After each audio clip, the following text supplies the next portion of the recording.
Hello again, I'm Blunty. September seems to be turning out to be a month full of product reviews. Now the last couple I did aren't really my usual fare. They're kind of gadget related and stuff, and usually I review movies and games and gadgets and all that sort of stuff. This time, back to gadgets. I'm taking a look at a netbook, Samsung's NC10.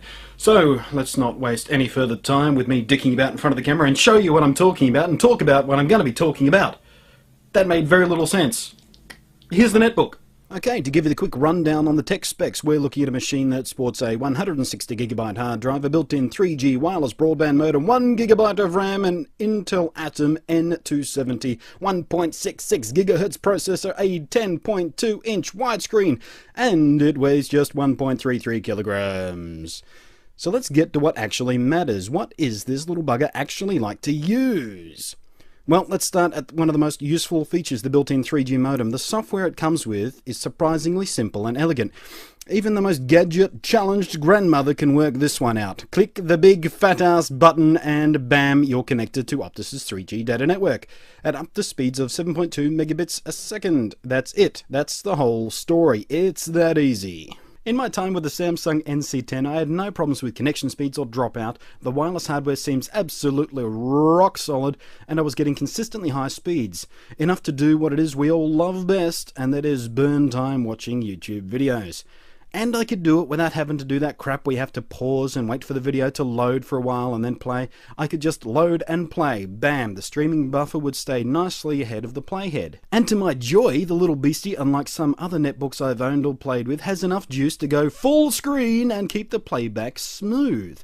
A nice little surprise there. The battery life on this thing blew me away. Absolutely. I had the machine for a week while I was in Sydney recently. I used it at least twice a day for web surfing, checking my emails, my YouTube messages and comments, watching some vids, doing some research, blah blah blah blah blah, and I had to plug the thing in exactly one time. The battery monitor was reporting just over 7 hours or so at full charge, and I was expecting that to be a rather generous estimation, as they often are, but I'll be damned if I didn't get at least that much out of it. I reckon if you kept the screen at low brightness and turned off the Wi-Fi card and all that sort of stuff, you could even squeeze out another hour or so out of it. The keyboard was, to put it simply, the best keyboard I have ever used on a computer this size. The keycaps and pitch are only slightly short of being full size, and they feel great to type on. Frankly, it was a surprise, because I've got big old man hands and I can get rather clumsy on most netbook keyboards. But this one barely slowed me down. What I didn't like, however, was the touchpad. It's too small. It is absolutely flush with the case. You can't find the edge. You can't feel it.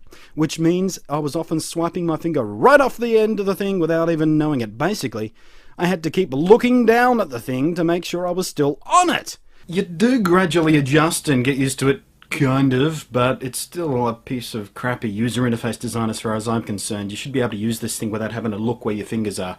Kind of the point of them, but the keyboard makes up for it, I guess. The keyboard is fantastic. I keep saying that, but it really is. Go find one of these, type on it, you'll see what I mean.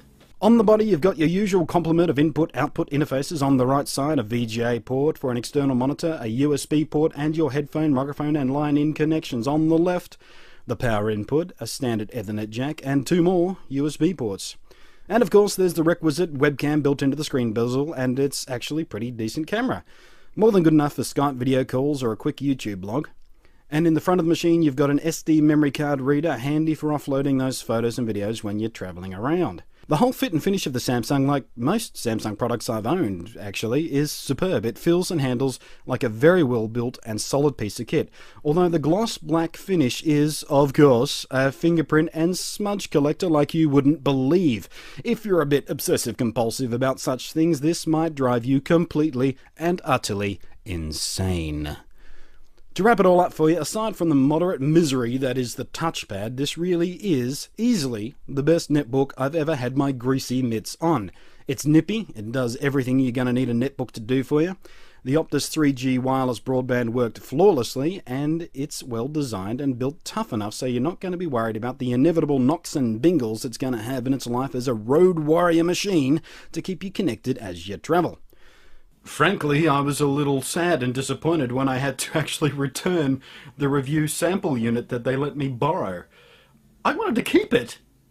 For you Aussies, here's the deal on getting one. It is exclusive to Optus, and much like many phone contract deals, you can get the Netbook for absolutely free, $0, zip, nilch, nothing, when you sign up on either a 2GB or 5GB a month data plan. All the details are on the Optus website if you're curious. Well, that's about all the important stuff I can tell you about the Samsung NC10 Netbook, exclusive to Optus, blah, blah, blah, blah, blah. I've been Blunty. I'll catch you next time when we're looking at another piece of Samsung wireless internet gear thingy. See this? You know what this is?